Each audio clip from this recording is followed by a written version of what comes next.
Hello' guys, আজি মই আপোনালোকক মই যোনখন স্কুলত জব কৰিছোঁ সেইখন স্কুল দেখুৱাইছোঁ। সুবিধা এটা পাইছোঁ, আচলতে খুব ৰাতিপুৱা সোনকালে আহিলোঁ। ষ্টুডেণ্টবিলাকৰ এজন দুজনকৈ আহি আছে। মই ভাবিলোঁ এই চান্সতে আমাৰ ধুনীয়া সুন্দৰ স্কুলখন দেখুৱালে আপোনালোকেও অকণমান ভাল পাব, কাৰণ স্কুলৰ এই সময়ৰ পৰিৱেশটো অলপ বেলেগ ধৰণৰ হৈ থাকে। ষ্টুডেণ্টবিলাক লাহে লাহে আহি আছে। লাহে লাহে মই আপোনালোকে এই আমাৰ ফুলি থকা ফুলখিনিৰ ওচৰলৈ আহিছোঁ।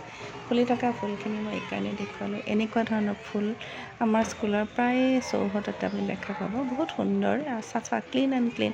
আপুনি চাৰিওফালে যদি চাই আপুনি দেখা পাব সুন্দৰ, সকলোফালে ক্লিন। এনেকুৱা এটা ক্লিন পৰিৱেশত ল'ৰা ছোৱালীয়ে পঢ়িবলৈ সুবিধা পোৱাটো সৌভাগ্যৰ কথা, কিয়নো বেক চাইডৰ এটা আছে, এয়া যে দেখিছে এইটো আমাৰ নিউ বিল্ডিং। এইটো 8 বছৰমান হৈছে সম্ভৱ, মই অলপ পাহৰি গৈছোঁ। তাৰপিছত বেক চাইডে আৰু এটা বিল্ডিং আছে, এইটো অল্ড বিল্ডিং। সেই অল্ড বিল্ডিঙৰ বেক চাইডে আৰু এখন ডাঙৰ ফিল্ড আছে। সেই ফিল্ডখনত ল'ৰা ছোৱালীয়ে খুব মুক্ত মনেৰে খেলা ধূলা কৰিব পাৰে।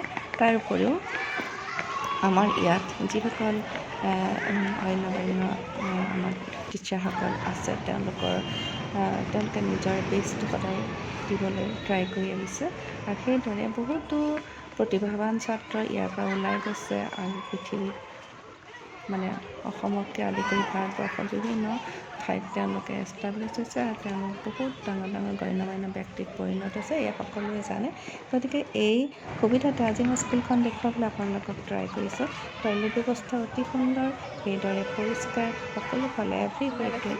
চাওকচোন কিমান ধুনীয়া, ইমান ধুনীয়া। আৰু বেক চাইডে আছে এখন ডাঙৰ ফিল্ড, যিখন ফিল্ডত ষ্টুডেণ্টবিলাকে খুব সুন্দৰভাৱে খেলিব পাৰে। আৰু এয়া হৈছে এখন কেথলিক স্কুল হয়, তথাপিতো ইয়াত ব্যৱস্থা অতি সুন্দৰ। দেখিছেনে ৰাস্তা পদূলি, ৰাস্তাবিলাক দেখিছে কি ধুনীয়া। কিন্তু আজি মই এইটো সুবিধা পাইছোঁ, সেইকাৰণে আপোনালোকক থ্ৰুতে দেখুৱালোঁ, কাৰণ ইতিমধ্যে ল'ৰা ছোৱালীবিলাক বহুত